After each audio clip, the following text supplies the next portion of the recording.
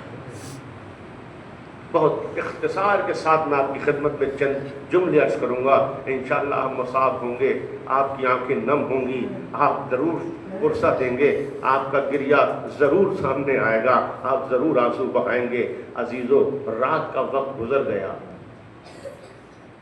شریح جو کہ ایک قاضی تھا, دروغ زندان تھا, اس نے دیکھا کہ 2 چھوٹے چھوٹے بچے ہیں جو مسلسل روتے ہیں. ان نے بچوں سے پوچھا, بچوں تم کون ہو, کیوں رو رہے ہو, کہ جرم میں تمہیں قید کیا گیا. بچوں نے کہا ہمیں جرم تو کچھ نہیں پتا کہ ہمیں قید کیوں کیا گیا, بس اتنا سمجھ کہ ہم مسلم ابن عقیل کے فرزند ہیں. قاضی شریح کہتا ہے وہی مسلم ابن عقیل جسے چند روز پہلے دارالامارہ پہ شہید کر دیا گیا. کہا وہی مسلم ابن عقیل. عزیزو نہ جانے اس کے دل میں کیا آئی, بچوں پر شفقت کی, مہربان ہوا, رات کے سناٹے میں اس نے قید خانے کا دروازہ کھول دیا. چھوٹے چھوٹے بچے, کوفے کی گلیاں, ہر طرف اندھیرا, اجنبی شہر, عزیزو ایک جوان بھی کسی اجنبی شہر میں بھٹکتا ہے وہ بھی پریشان ہو جاتا ہے. یہ تو بہت کم سن بچے تھے, بہت چھوٹے بچے تھے, شہر اجنبی تھا, سب طرف اندھیرا تھا, اور بچے راستہ بھٹکتے بھٹکتے پوری رات کوفے میں گھومتے رہے. اور عالم یہ تھا بچوں کے خوف کا کہ میر انیس نے ایک بیعت لکھ کے قلم توڑ دیا. وہ فرماتے ہیں کہ جاتی تھی اجل ساتھ, جدھر جاتے تھے دونوں, پتا بھی کھڑکتا تھا تو ڈر جاتے تھے دونوں.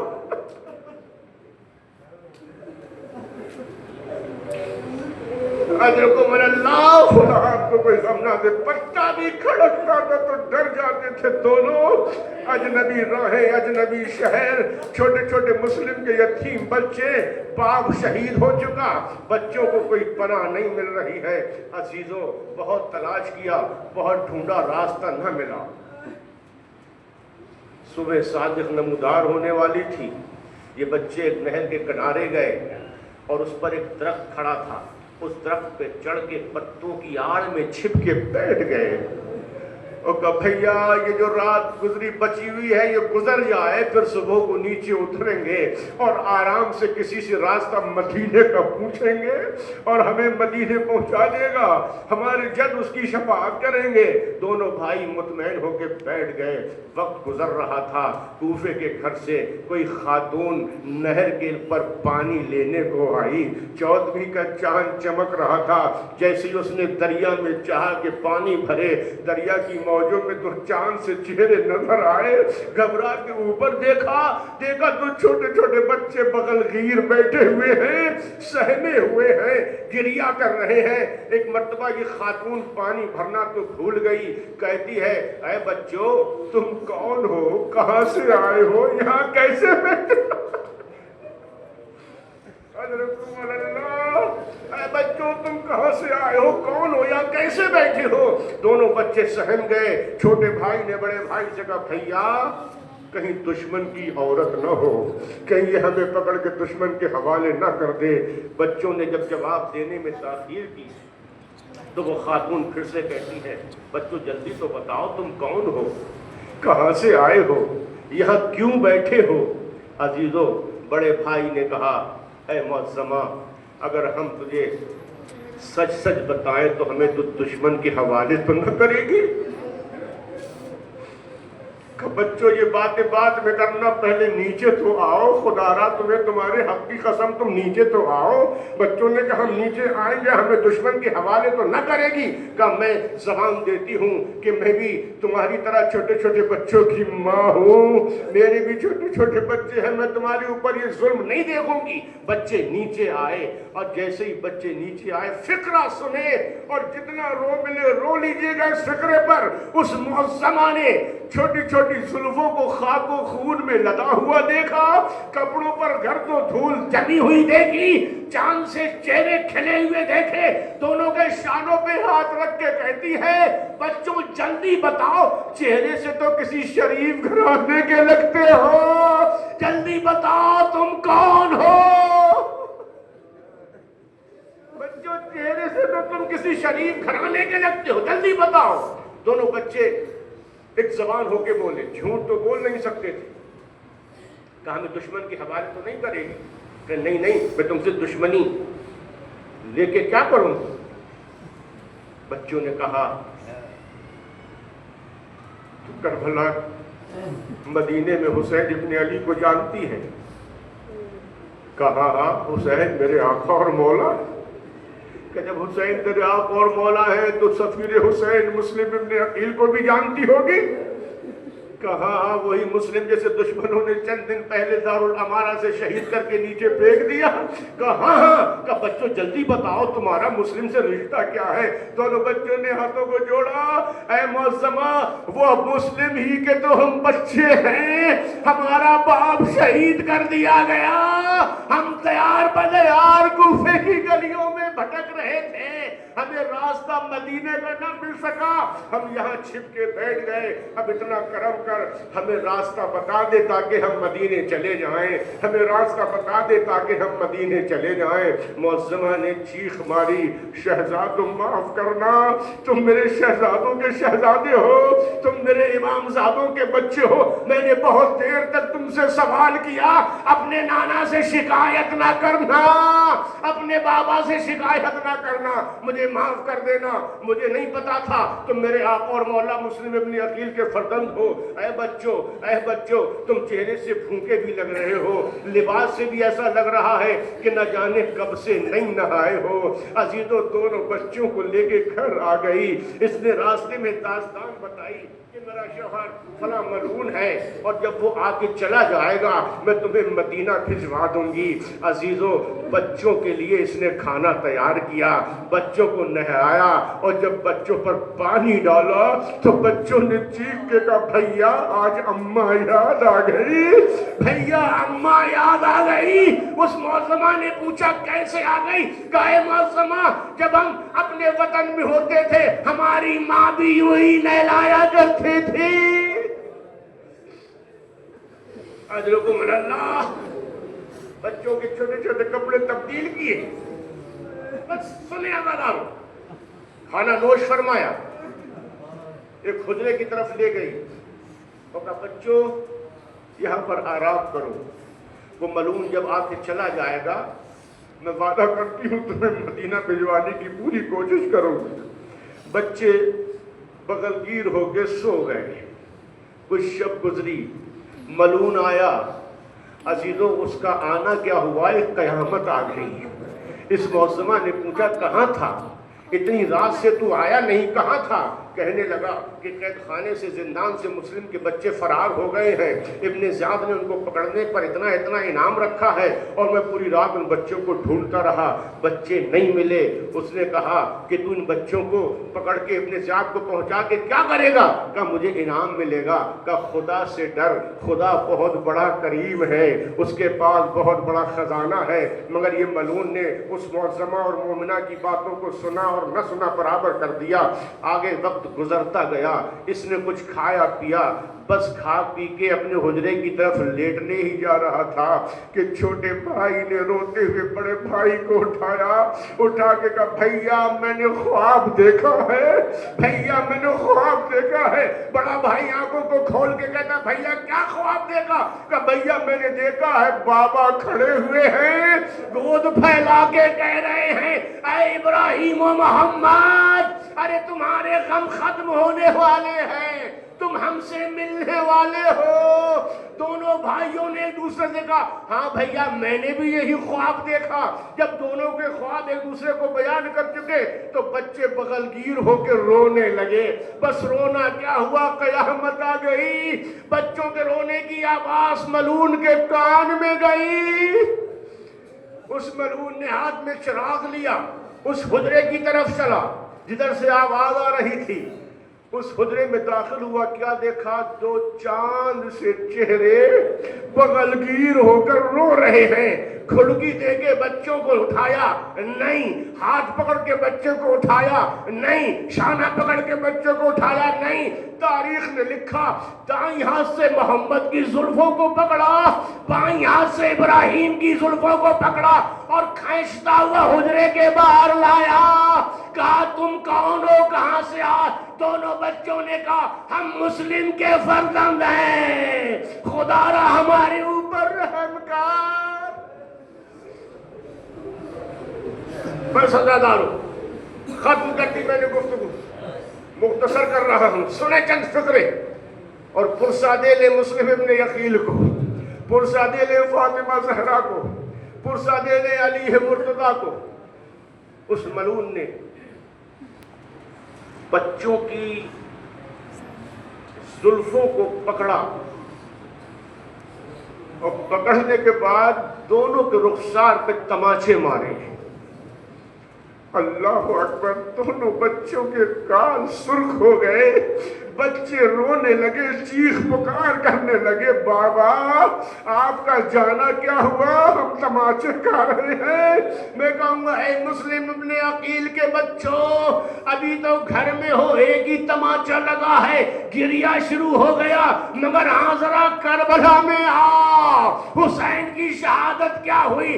سکینہ کے رخسار تماچوں سے لال ہو گئے، سکینہ کے گوشوارے بھی چھین لیے گئے، سکینہ کا توبن بھی جلا دیا گیا۔ تم بہت خوش نصیب ہو کہ تمہیں کم سے کم ایک زماں تو مل گئی، ایک گھر تو مل گیا، ایک مومنہ تو مل گئی، مگر ہاں زینب کے بعد، زینب کی زندگی میں حسین کے بعد سکینہ کے سر پہ کوئی ہاتھ رکھنے والا نہ تھا، سکینہ پہ کوئی دلاسا دینے والا نہ تھا۔ بس عزادارو، تاریخ کہتی ہے رات بھر ملعون سوتا رہا اور بچے ستون سے بندھے کھڑے رہے۔ مومنہ نے بہت کوشش کی بچوں کو بچا لے، صبح نمودار ہوئی، اس ملعون نے تلوار لیا اور اس رسی کو پکڑا جس میں دونوں بچے بندھے ہوئے تھے۔ مومنہ گھبرا گئی، رونے لگی، چیخنے لگی، خدا را ظالم ان پہ ظلم نہ کر، یہ محمد مصطفیٰ کے فرزند ہیں، یہ علی مرتضیٰ کے نور نظر ہیں، یہ مسلم ابن عقیل سفیر حسین کے فرزند ہیں، ان کو چھوڑ دے تجھے کچھ نہ ملے گا۔ وہ کہنے لگا تجھے کیا پتا، مجھے تو انعام کثیر ملے گا، لے کے چلا۔ عزیزو، جب مومنہ حائل ہوئی تو اس ملعون نے اس پر بھی تلوار سے وار کر کے زخمی کر دیا، اور جب مومنہ زخمی ہو گئی اب سمجھ گئی کہ اب میں روک نہ پاؤں گی، ہاتھوں کو جوڑ لیا، بچوں مجھے معاف کر دینا، بچوں مجھے معاف کر دینا، میں تمہیں بچانے میں ناکام رہی، بچوں میں تمہیں بچا نہ سکی۔ عزیزو، پہنچا یہ ملعون فرات کے کنارے اور جا کے کہتا ہے قتل تو میں تم دونوں کو کروں گا، مگر پہلے یہ بتاؤ کسے قتل کروں۔ دونوں بچے ایک زبان ہو کے کہتے ہیں تو ہمیں قتل کر دینا، مگر ہمیں 2 رکعت نماز پڑھ لینے دے۔ سلام ہو ہمارے جس گھر سے نمازیں چلی۔ وہ ظالم کہتا ہے بچوں اب نماز تمہیں بچا نہیں پائے گی۔ بچوں نے زبان میں کہا اے ملعون، ہم نماز اس لیے نہیں پڑھ رہے کہ ہماری جاں بخشی ہو جائے، ہمیں تو چھوڑ دے، بلکہ ہم شکر خدا کرنا چاہتے ہیں کہ بابا تم بھی درجہ شہادت پہ فائز ہو گئے، پروردگار تیرا شکر ہے کہ ہمیں بھی وہی درجہ میسر ہو گیا۔ عزیزو، دونوں بچوں نے نماز پڑھی، نماز تمام ہوئی، ملعون نے تلوار کو اٹھایا، کہا پہلے کسے قتل کروں؟ چھوٹے بھائی نے تلوار کے دھار پر اپنا گلا رکھ دیا، پہلے مجھے قتل کر دے، اس لیے کہ میں بڑے بھائی کو خون میں تڑپتا نہ دیکھ پاؤں گا۔ عزیزو، تلوار چلنے والی تھی، بڑے نے پھر دھار پہ گلا رکھ کے کہا کہ میں اپنے چھوٹے بھائی کو خون میں تڑپتا نہ دیکھ پاؤں گا، پہلے مجھے قتل کر دے، بہت دیر ہو گئی۔ یہی بڑا بھائی کہتا تھا پہلے مجھے قتل کر دے، چھوٹا کہتا تھا پہلے مجھے قتل کر دے۔ کیوں وجہ لکھی کہ میں اپنے چھوٹے کو خون میں تڑپتا نہ دیکھو پاؤں گا۔ میں کہوں گا اے مسلم کے یتیم بچوں، ذرا کربلا میں آ کے دیکھو، 6 مہینے کے بچے کے گلے پہ خون تھا، 6 برس کی سکینہ دیکھ رہی تھی اور خیمے میں چیخ کے کہہ رہی تھی اماں تیری گودی اجڑ گئی، اماں میرا اصغر مارا گیا۔ واہ حسینہ۔ عزیزو، وہ ملعون کہتا رہا، ایک مرتبہ اس نے تلوار کو سوندا اور سوننے کے بعد بڑے بھائی کے گلے پہ وار کیا، سر تن سے جدا ہوا۔ اس ملعون نے جسم کو اٹھایا، دریا کی طرف گیا، دریا میں پھینک دیا۔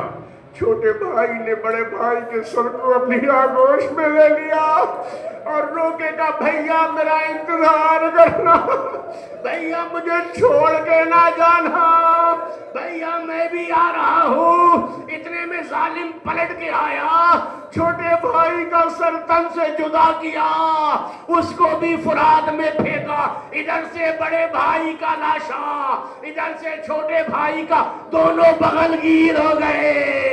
بچے جیسے ہی آپس میں ملے، روایت کے فقرے ہیں دریا سے 2 ہاتھ نمودار ہوئے، اے میرے شیرو تم نے سرخرو کر دیا، میں تمہیں لینے آ گیا، میں تمہارا بابا، میں تمہارا بابا، واہ محمدا واہ حسینا